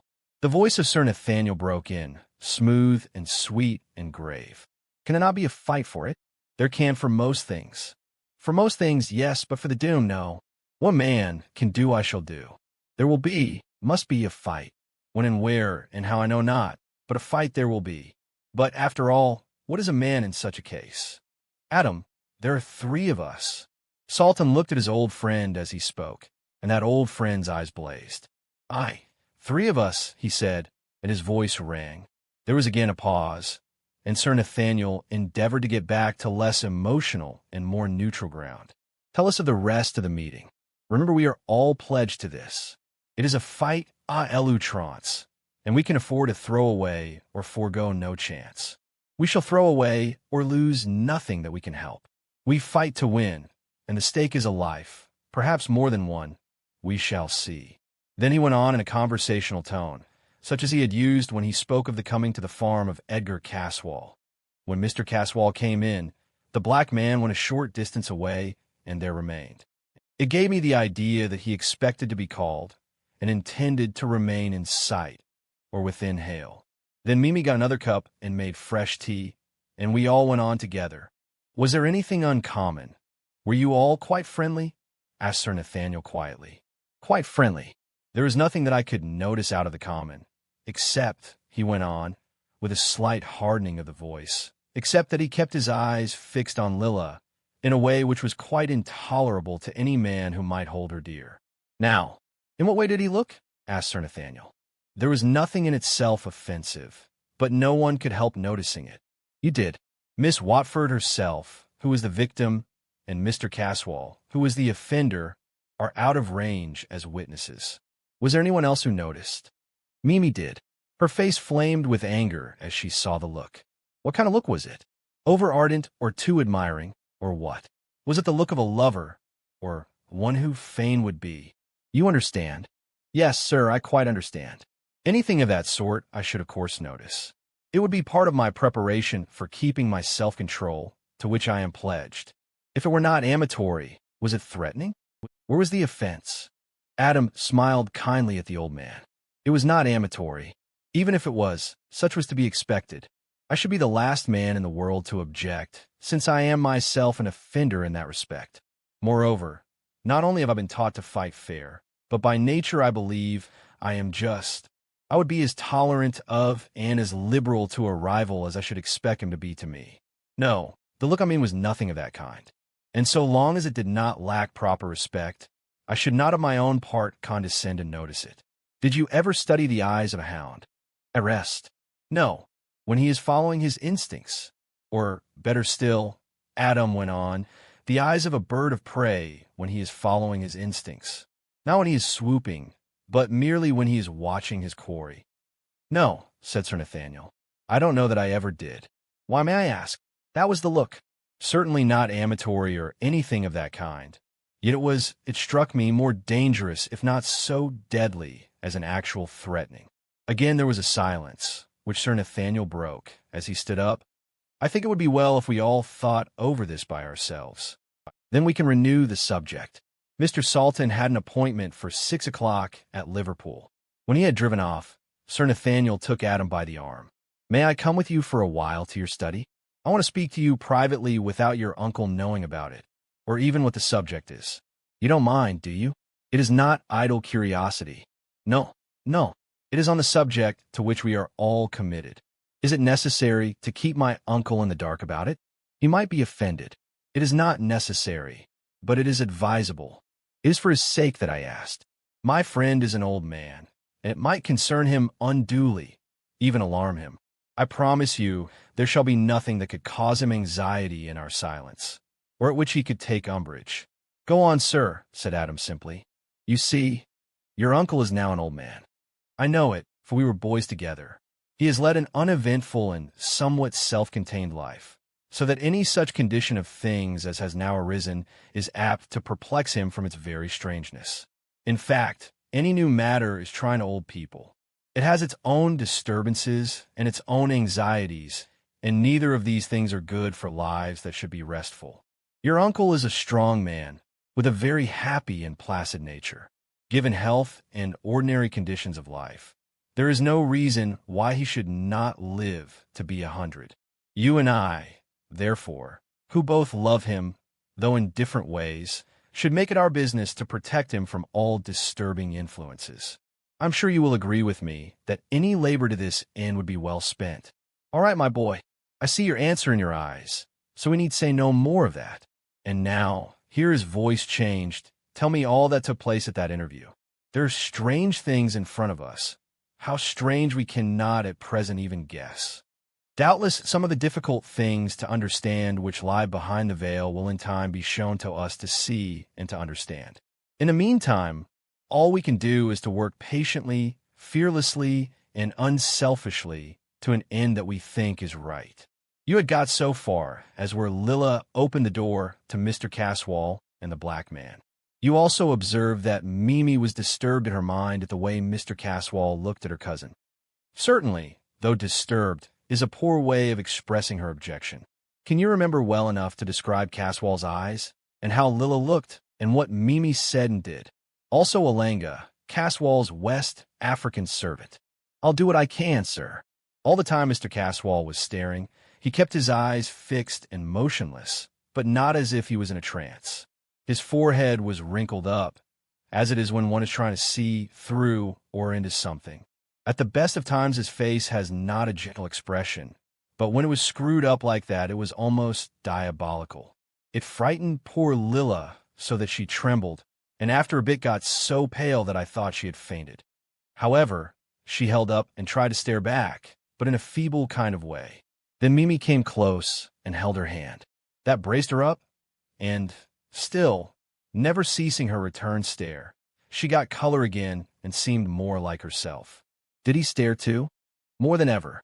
The weaker Lilla seemed, the stronger he became, just as if he were feeding on her strength. All at once she turned round, threw up her hands, and fell down in a faint. I could not see what else happened just then, for Mimi had thrown herself on her knees beside her and hid her from me. Then there was something like a black shadow between us, and there was the black, looking more like a malignant devil than ever. I am not usually a patient man, and the sight of that ugly devil is enough to make one's blood boil. When he saw my face, he seemed to realize danger, immediate danger, and slunk out of the room as noiselessly as if he had been blown out. I learned one thing, however, he is an enemy, if ever a man had one. That still leaves us 3-2, put in Sir Nathaniel. Then Caswall slunk out, much as the black had done. When he had gone, Lilla recovered at once. Now, said Sir Nathaniel, anxious to restore peace, have you found out anything yet regarding the black man? I am anxious to be posted regarding him. I fear there will be, or may be, grave trouble with him. Yes, sir, I've heard a good deal about him. Of course it is not official, but hearsay must guide us at first. You know my man Davenport, private secretary, confidential man of business, and general factotum. He is devoted to me, and has my full confidence. I asked him to stay on board the West African and have a good look round, and find out what he could about Mr. Caswall. Naturally, he was struck with the aboriginal savage. He found one of the ship's stewards who had been on the regular voyages to South Africa. He knew Oolanga and had made a study of him. He is a man who gets on well with blacks, and they open their hearts to him. It seems that this Oolanga is quite a great person in the black world of the African West Coast. He has the two things which men of his own color respect. He can make them afraid, and he is lavish with money. I don't know whose money, but that does not matter. They are always ready to trumpet his greatness. Evil greatness it is, but neither does that matter. Briefly, this is his history. He was originally a witch finder, about as low an occupation as exists amongst aboriginal savages. Then he got up in the world and became an Obi man, which gives an opportunity to wealth via blackmail. Finally, he reached the highest honor in hellish service. He became a user of voodoo, which seems to be a service of the utmost baseness and cruelty. I was told some of his deeds of cruelty, which are simply sickening. They made me long for an opportunity of helping to drive him back to hell. You might think to look at him that you could measure in some way the extent of his vileness, but it would be a vain hope. Monsters such as he belong to an earlier and more rudimentary stage of barbarism. He is in his way a clever fellow for a black, but is none the less dangerous or the less hateful for that. The men in the ship told me that he was a collector. Some of them had seen his collections. Such collections, all that was potent for evil in bird or beast, or even in fish. Beaks that could break and rend and tear. All the birds represented were of a predatory kind. Even the fishes are those which are born to destroy, to wound, to torture. The collection, I assure you, was an object lesson in human malignity. This being has enough evil in his face to frighten even a strong man. It is little wonder that the sight of it put that poor girl into a dead faint. Nothing more could be done at the moment, so they separated. Adam was up in the early morning and took a smart walk round the brow. As he was passing Diana's grove, he looked in on the short avenue of trees and noticed the snakes killed on the previous morning by the mongoose. They all lay in a row, straight and rigid, as if they had been placed by hands. Their skins seemed damp and sticky, and they were covered all over with ants and other insects. They looked loathsome, so after a glance he passed on. A little later, when his steps took him, naturally enough, past the entrance to Mercia Farm, he was passed by the black man, moving quickly under the trees wherever there was shadow.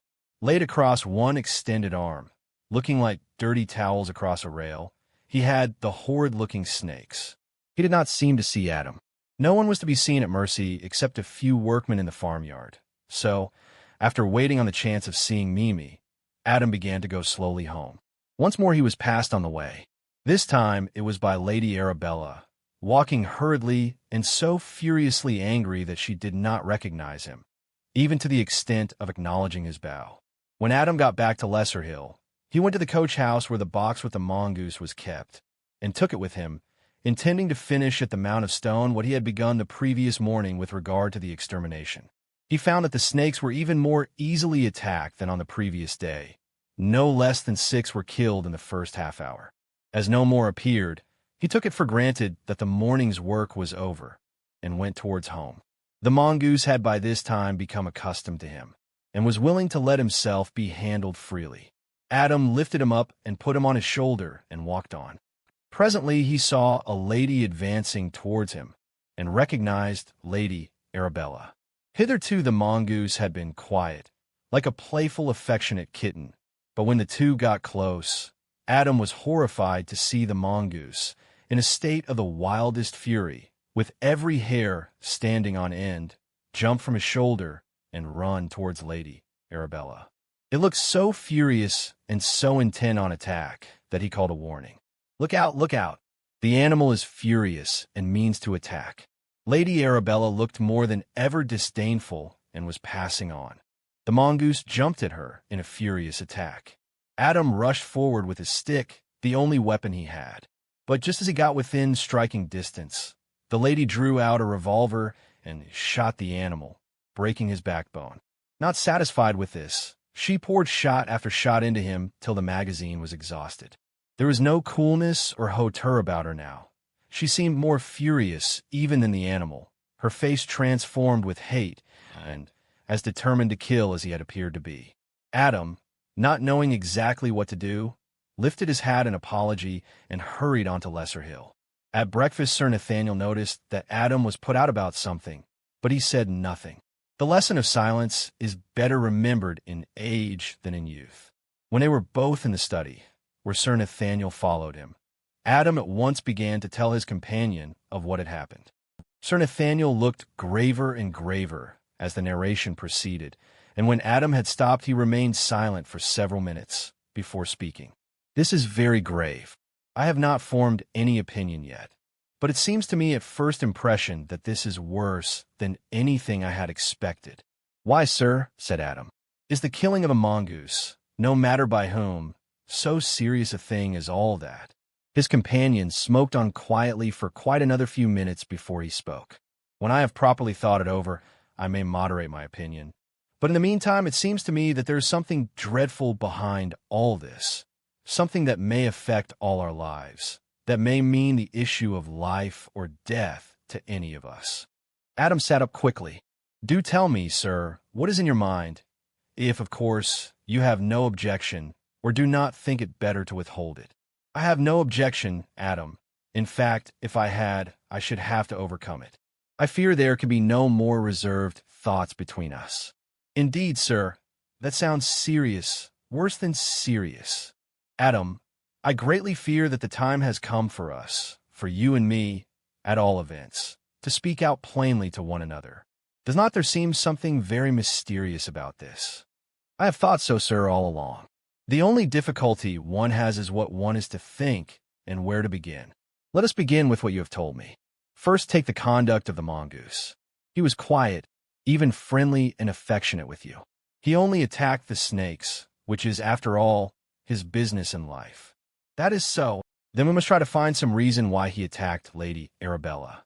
May it not be that a mongoose may have merely the instinct to attack, that nature does not allow or provide him with the fine reasoning powers to discriminate who he is to attack? Of course that may be so, but, on the other hand, should we not satisfy ourselves why he does wish to attack anything? If for centuries this particular animal is known to attack only one kind of other animal, are we not justified in assuming that when one of them attacks a hitherto unclassed animal, he recognizes in that animal some quality which it has in common with the hereditary enemy? That is a good argument, sir, Adam went on, but a dangerous one. If we followed it out, it would lead us to believe that Lady Arabella is a snake. We must be sure, before going to such an end, that there is no point as yet unconsidered which would account for the unknown thing which puzzles us. In what way? Well, suppose the instinct works on some physical basis, for instance, smell.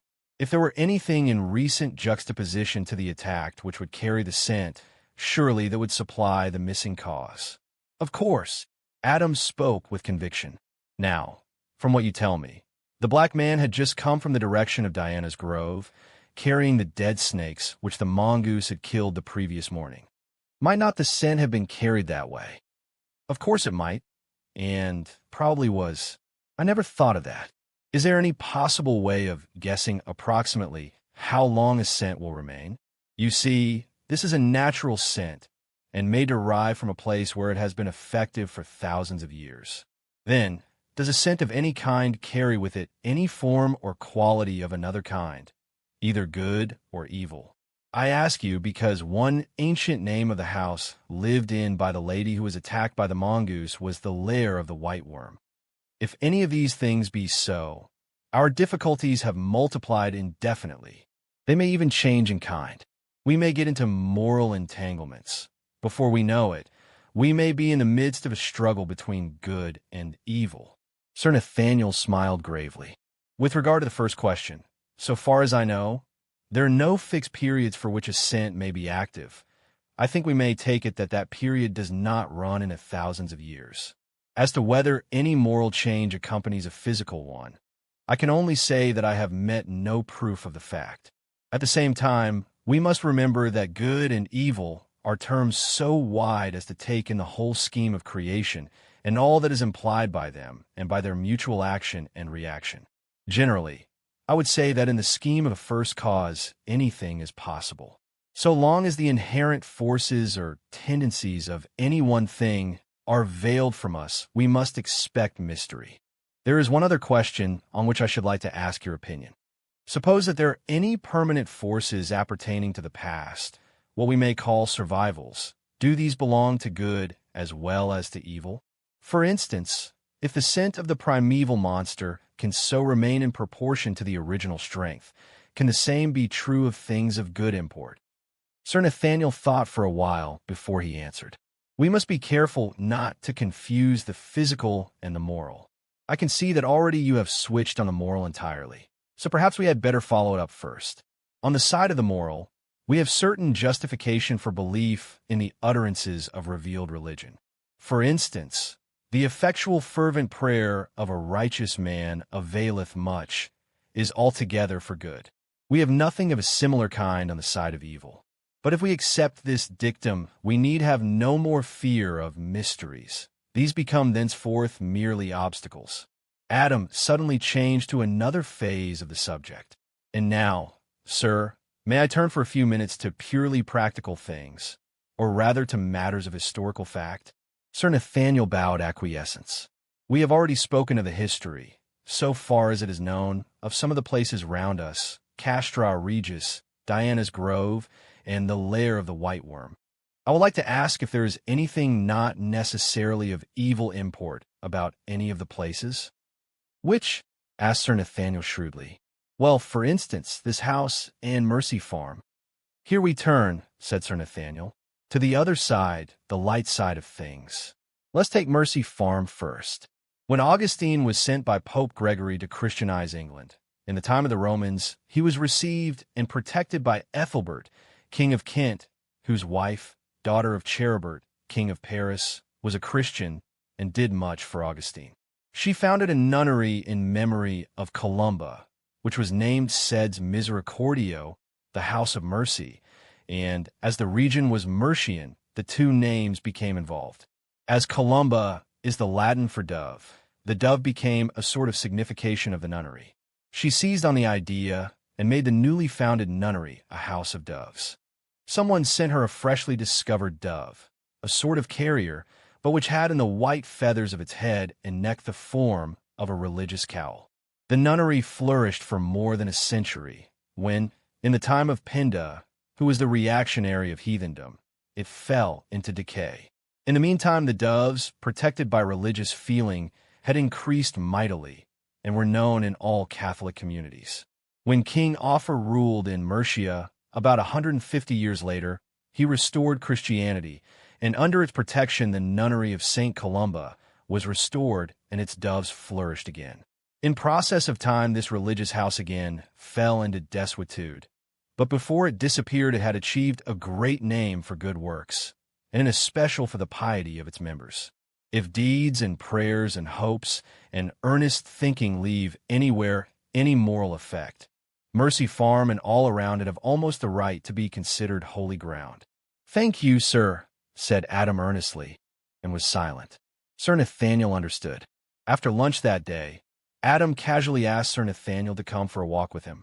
The keen-witted old diplomatist guessed that there must be some motive behind the suggestion, and he at once agreed. As soon as they were free from observation, Adam began. "I am afraid, sir, that there is more going on in this neighborhood than most people imagine. I was out this morning, and on the edge of a small wood, I came upon the body of a child by the roadside. At first, I thought she was dead, and while examining her, I noticed on her neck some marks that looked like those of teeth." "Some wild dog, perhaps?" put in Sir Nathaniel. "Possibly, sir, though I think not, but listen to the rest of my news." I glanced around, and to my surprise, I noticed something white moving among the trees. I placed the child down carefully and followed, but I could not find any further traces. So I returned to the child and resumed my examination, and, to my delight, I discovered that she was still alive. I chafed her hands, and gradually she revived, but to my disappointment she remembered nothing, except that something had crept up quietly from behind and had gripped her round the throat. Then, apparently, she fainted. Gripped her round the throat. Then it cannot have been a dog. No, sir, that is my difficulty, and explains why I brought you out here, where we cannot possibly be overheard. You have noticed, of course, the peculiar sinuous way in which Lady Arabella moves. Well, I feel certain that the white thing that I saw in the wood was the mistress of Diana's Grove. Good God, boy, be careful what you say. Yes, sir, I fully realize the gravity of my accusation, but I feel convinced that the marks on the child's throat were human and made by a woman. Adam's companion remained silent for some time, deep in thought. "Adam, my boy," he said at last, "this matter appears to me to be far more serious even than you think. It forces me to break confidence with my old friend, your uncle, but in order to spare him, I must do so. For some time now, things have been happening in this district that have been worrying him dreadfully. Several people have disappeared without leaving the slightest trace. A dead child was found by the roadside, with no visible or ascertainable cause of death. Sheep and other animals have been found in the fields, bleeding from open wounds. There have been other matters, many of them apparently trivial in themselves. Some sinister influence has been at work, and I admit that I have suspected Lady Arabella. That is why I questioned you so closely about the mongoose and its strange attack upon Lady Arabella. You will think it strange that I should suspect the mistress of Diana's Grove, a beautiful woman of aristocratic birth. Let me explain. The family seat is near my own place, Doom Tower, and at one time I knew the family well. When still a young girl, Lady Arabella wandered into a small wood near her home and did not return. She was found unconscious and in a high fever.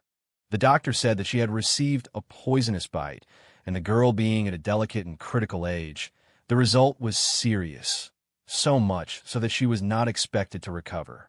A great London physician came down, but could do nothing. Indeed, he said that the girl would not survive the night. All hope had been abandoned when, to everyone's surprise, Lady Arabella made a sudden and startling recovery. Within a couple of days, she was going about as usual, but to the horror of her people, she developed a terrible craving for cruelty, maiming and injuring birds and small animals, even killing them.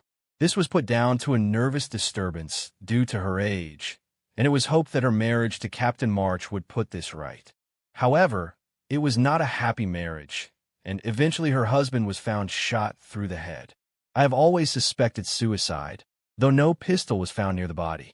He may have discovered something, God knows what, so possibly Lady Arabella may herself have killed him.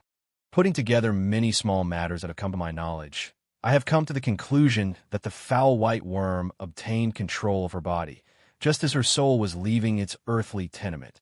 That would explain the sudden revival of energy, the strange and inexplicable craving for maiming and killing, as well as many other matters with which I need not trouble you now, Adam. As I said just now, God alone knows what poor Captain March discovered. It must have been something too ghastly for human endurance, if my theory is correct that the once beautiful human body of Lady Arabella is under the control of this ghastly white worm. Adam nodded. But what can we do, sir? It seems a most difficult problem. We can do nothing, my boy. That is the important part of it. It would be impossible to take action. All we can do is to keep careful watch, especially as regards Lady Arabella, and be ready to act promptly and decisively if the opportunity occurs. Adam agreed, and the two men returned to Lesser Hill. Adam Salton, though he talked little, did not let the grass grow under his feet in any matter which he had undertaken or in which he was interested. He had agreed with Sir Nathaniel that they should not do anything with regard to the mystery of Lady Arabella's fear of the mongoose, but he steadily pursued his course in being prepared to act whenever the opportunity might come. He was in his own mind perpetually casting about for information or clues which might lead to possible lines of action. Baffled by the killing of the mongoose, he looked around for another line to follow. He was fascinated by the idea of there being a mysterious link between the woman and the animal, but he was already preparing a second string to his bow. His new idea was to use the faculties of Oolanga, so far as he could, in the service of discovery. His first move was to send Davenport to Liverpool to try to find the steward of the West African, who had told him about Oolanga, and if possible secure any further information, and then try to induce, by bribery or other means, the black to come to the brow. So soon as he himself could have speech of the voodoo man, he would be able to learn from him something useful. Davenport was successful in his missions, for he had to get another mongoose, and he was able to tell Adam that he had seen the steward, who told him much that he wanted to know, and had also arranged for Oolanga to come to Lesser Hill the following day. At this point, Adam saw his way sufficiently clear to admit Davenport to some extent into his confidence. He had come to the conclusion that it would be better, certainly at first, not himself to appear in a matter with which Davenport was fully competent to deal. It would be time for himself to take a personal part when matters had advanced a little further. If what the black said was in any wise true, the man had a rare gift which might be useful in the quest they were after. He could, as it were, smell death. If anyone was dead, if anyone had died, or if a place had been used in connection with death, he seemed to know the broad fact by intuition. Adam made up his mind that to test this faculty with regard to several places would be his first task. Naturally, he was anxious, and the time passed slowly. The only comfort was the arrival the next morning of a strong packing case, locked from Ross, the key being in the custody of Davenport. In the case were two smaller boxes, both locked. One of them contained a mongoose to replace that killed by Lady Arabella. The other was the special mongoose which had already killed the king cobra in Nepal. When both the animals had been safely put under lock and key, he felt that he might breathe more freely. No one was allowed to know the secret of their existence in the house, except himself and Davenport. He arranged that Davenport should take Oolanga round the neighborhood for a walk, stopping at each of the places which he designated. Having gone all along the brow, he was to return the same way and induce him to touch on the same subjects in talking with Adam, who was to meet them as if by chance at the farthest part, that beyond Mercia Farm. The incidents of the day proved much as Adam expected. At Mercia Farm, at Diana's Grove, at Castra Regis, and a few other spots, the black man stopped and, opening his wide nostrils as if to sniff boldly, said that he smelled death. It was not always in the same form. At Mercia Farm, he said there were many small deaths. At Diana's Grove his bearing was different.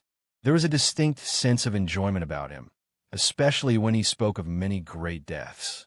Here, too, he sniffed in a strange way, like a bloodhound at check, and looked puzzled. He said no word in either praise or disparagement, but in the center of the grove, where hidden amongst ancient oak stumps, was a block of granite slightly hollowed on the top. He bent low and placed his forehead on the ground. This was the only place where he showed distinct reverence. At the castle, though he spoke of much death, he showed no sign of respect. There was evidently something about Diana's Grove which both interested and baffled him. Before leaving, he moved all over the place unsatisfied, and in one spot, close to the edge of the brow, where there was a deep hollow, he appeared to be afraid. After returning several times to this place, he suddenly turned and ran in a panic of fear to the higher ground, crossing as he did so the outcropping rock. Then he seemed to breathe more freely and recovered some of his jaunty impudence. All this seemed to satisfy Adam's expectations. He went back to Lesser Hill with a serene and settled calm upon him. Sir Nathaniel followed him into his study. By the way, I forgot to ask you details about one thing. When that extraordinary staring episode of Mr. Caswall went on, how did Lilla take it? How did she bear herself? She looked frightened and trembled just as I have seen a pigeon with a hawk or a bird with a serpent. Thanks. It is just as I expected. There have been circumstances in the Caswall family which lead one to believe that they have had from the earliest times some extraordinary mesmeric or hypnotic faculty. Indeed, a skilled eye could read so much in their physiognomy. That shot of yours, whether by instinct or intention, of the hawk and the pigeon was peculiarly apposite. I think we may settle on that as a fixed trait to be accepted throughout our investigation. When dusk had fallen, Adam took the new mongoose, not the one from Nepal, and, carrying the box slung over his shoulder, strolled towards Diana's Grove.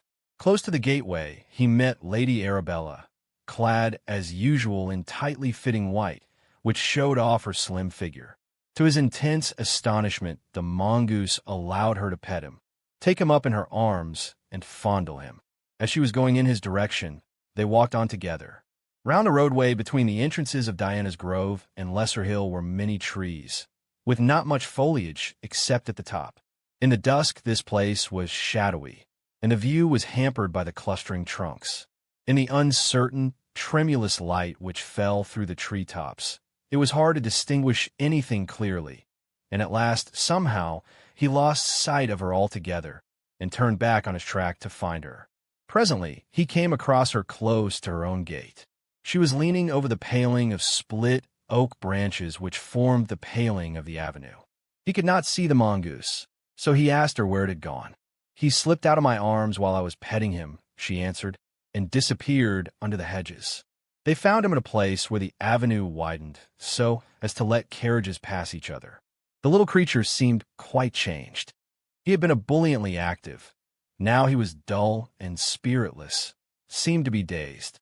He allowed himself to be lifted by either of the pair, but when he was alone with Lady Arabella, he kept looking round him in a strange way, as though trying to escape. When they had come out on the roadway, Adam held the mongoose tight to him, and, lifting his hat to his companion, moved quickly towards Lesser Hill. He and Lady Arabella lost sight of each other in the thickening gloom. When Adam got home, he put the mongoose in his box and locked the door of the room. The other mongoose, the one from Nepal, was safely locked in his own box, but he lay quiet and did not stir. When he got to his study, Sir Nathaniel came in, shutting the door behind him. "I have come," he said, "while we have an opportunity of being alone, to tell you something of the Caswall family, which I think will interest you. There is, or used to be, a belief in this part of the world that the Caswall family had some strange power of making the wills of other persons subservient to their own. There are many allusions to the subject in memoirs and other unimportant works, but I only know of one where the subject is spoken of definitely. It is Mercia and its Worthies, written by Ezra Toms more than 100 years ago. The author goes into the question of the close association of the then Edgar Caswall with Mesmer in Paris. He speaks of Caswall being a pupil and the fellow worker of Mesmer, and states that though, when the latter left France, he took away with him a vast quantity of philosophical and electric instruments, he was never known to use them again. He once made it known to a friend that he had given them to his old pupil. The term he used was odd, for it was bequeathed, but no such bequest of Mesmer was ever made known. At any rate, the instruments were missing and never turned up. A servant came into the room to tell Adam that there was some strange noise coming from the locked room into which he had gone when he came in. He hurried off to the place at once, Sir Nathaniel going with him. Having locked the door behind them, Adam opened the packing case where the boxes of the two mongooses were locked up. There was no sound from one of them, but from the other a queer, restless struggling. Having opened both boxes, he found that the noise was from the Nepal animal, which, however, became quiet at once. In the other box, the new mongoose lay dead, with every appearance of having been strangled. On the following day, a little after 4 o'clock, Adam set out for Mercia. He was home just as the clocks were striking 6. He was pale and upset, but otherwise looked strong and alert. The old man summed up his appearance and manner thus: "Braced up for battle." "Now," said Sir Nathaniel, and settled down to listen, looking at Adam steadily and listening attentively that he might miss nothing, even the inflection of a word. "I found Lilla and Mimi at home. Watford had been detained by business on the farm. Miss Watford received me as kindly as before. Mimi, too, seemed glad to see me. Mr. Caswall came so soon after I arrived that he, or someone on his behalf, must have been watching for me. He was followed closely by the black man, who was puffing hard as if he had been running, so it was probably he who watched. Mr. Caswall was very cool and collected, but there was a more than usually iron look about his face that I did not like. However, we got on very well. He talked pleasantly on all sorts of questions. The black waited a while, and then disappeared as on the other occasion. Mr. Caswall's eyes were as usual fixed on Lilla. True, they seemed to be very deep and earnest, but there was no offense in them. Had it not been for the drawing down of the brows and the stern set of the jaws, I should not at first have noticed anything. But the stare, when presently it began, increased in intensity. I could see that Lilla began to suffer from nervousness, as on the first occasion, but she carried herself bravely. However, the more nervous she grew, the harder Mr. Caswall stared. It was evident to me that he had come prepared for some sort of mesmeric or hypnotic battle. After a while, he began to throw glances round him and then raised his hand, without letting either Lilla or Mimi see the action. It was evidently intended to give some sign to the black man, for he came, in his usual stealthy way, quietly in by the hall door, which was open. Then Mr. Caswall's efforts at staring became intensified, and poor Lilla's nervousness grew greater. Mimi, seeing that her cousin was distressed, came close to her, as if to comfort or strengthen her with the consciousness of her presence. This evidently made a difficulty for Mr. Caswall, for his efforts, without appearing to get feebler, seemed less effective. This continued for a little while, to the gain of both Lilla and Mimi. Then there was a diversion. Without word or apology, the door opened, and Lady Arabella March entered the room. I had seen her coming through the great window. Without a word, she crossed the room and stood beside Mr. Caswall. It really was very like a fight of a peculiar kind, and the longer it was sustained, the more earnest, the fiercer it grew. That combination of forces, the overlord, the white woman, and the black man, would have cost some, probably all of them, their lives in the southern states of America. To us, it was simply horrible, but all that you can understand. This time, to go on in sporting phrase, it was understood by all to be a fight to a finish, and the mixed group did not slacken a moment or relax their efforts. On Lilla, the strain began to tell disastrously. She grew pale, a patchy pallor, which meant that her nerves were out of order. She trembled like an aspen, and though she struggled bravely, I noticed that her legs would hardly support her. A dozen times she seemed about to collapse in a faint, but each time, on catching sight of Mimi's eyes, she made a fresh struggle and pulled through. By now, Mr. Caswall's face had lost its appearance of passivity. His eyes glowed with a fiery light. He was still the old Roman in inflexibility of purpose, but grafted onto the Roman was a new berserker fury. His companions in the baleful work seemed to have taken on something of his feeling. Lady Arabella looked like a soulless, pitiless being, not human, unless it revived old legends of transformed human beings who had lost their humanity in some transformation or in the sweep of natural savagery. As for the black man, well, I can only say that it was solely due to the self-restraint which you impressed on me that I did not wipe him out as he stood, without warning, without fair play, without a single one of the graces of life and death. Lilla was silent in the helpless concentration of deadly fear. Mimi was all resolve and self-forgetfulness, so intent on the soul struggle in which she was engaged that there was no possibility of any other thought. As for myself, the bonds of will which held me inactive seemed like bands of steel which numbed all my faculties, except sight and hearing. We seemed fixed in an impasse. Something must happen, though the power of guessing was inactive. As in a dream, I saw Mimi's hand move restlessly, as if groping for something. Mechanically it touched that of Lilla, and in that instant she was transformed. It was as if youth and strength entered afresh into something already dead to sensibility and intention. As if by inspiration, she grasped the other's band with a force which blenched the knuckles. Her face suddenly flamed, as if some divine light shone through it.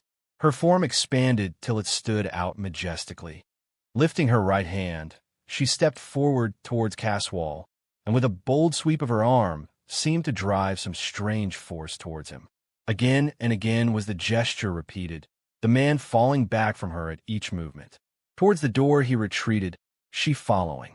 There was a sound as of the cooing sob of doves, which seemed to multiply and intensify with each second. The sound from the unseen source rose and rose as he retreated, till finally it swelled out in a triumphant peal, as she, with a fierce sweep of her arm, seemed to hurl something at her foe, and he, moving his hands blindly before his face, appeared to be swept through the doorway and out into the open sunlight. All at once my own faculties were fully restored. I could see and hear everything and be fully conscious of what was going on. Even the figures of the baleful group were there, though dimly seen as through a veil, a shadowy veil. I saw Lilla sink down in a swoon, and Mimi throw up her arms in a gesture of triumph. As I saw her through the great window, the sunshine flooded the landscape, which, however, was momentarily becoming eclipsed by an onrush of a myriad birds. By the next morning, daylight showed the actual danger which threatened. From every part of the eastern counties reports were received concerning the enormous immigration of birds. Experts were sending, on their own account, on behalf of learned societies and through local and imperial governing bodies, reports dealing with the matter and suggesting remedies. The reports closer to home were even more disturbing. All day long, it would seem that the birds were coming thicker from all quarters. Doubtless many were going as well as coming, but the mass seemed never to get less. Each bird seemed to sound some note of fear or anger or seeking, and the whirring of wings never ceased nor lessened. The air was full of a muttered throb. No window or barrier could shut out the sound, till the ears of any listener became dulled by the ceaseless murmur. So monotonous it was, so cheerless, so disheartening, so melancholy, that all longed, but in vain, for any variety, no matter how terrible it might be. The second morning, the reports from all the districts round were more alarming than ever. Farmers began to dread the coming of winter as they saw the dwindling of the timely fruitfulness of the earth. And as yet it was only a warning of evil, not the evil accomplished. The ground began to look bare whenever some passing sound temporarily frightened the birds. Edgar Caswall tortured his brain for a long time unavailingly, to think of some means of getting rid of what he, as well as his neighbors, had come to regard as a plague of birds. At last he recalled a circumstance which promised a solution of the difficulty. The experience was of some years ago in China, far up country, towards the headwaters of the Yangtze Kiang, where the smaller tributaries spread out in a sort of natural irrigation scheme to supply the wilderness of paddy fields. It was at the time of the ripening rice, and the myriads of birds which came to feed on the coming crop was a serious menace, not only to the district, but to the country at large. The farmers, who were more or less afflicted with the same trouble every season, knew how to deal with it. They made a vast kite, which they caused to be flown over the center spot of the incursion. The kite was shaped like a great hawk, and the moment it rose into the air, the birds began to cower and seek protection, and then to disappear.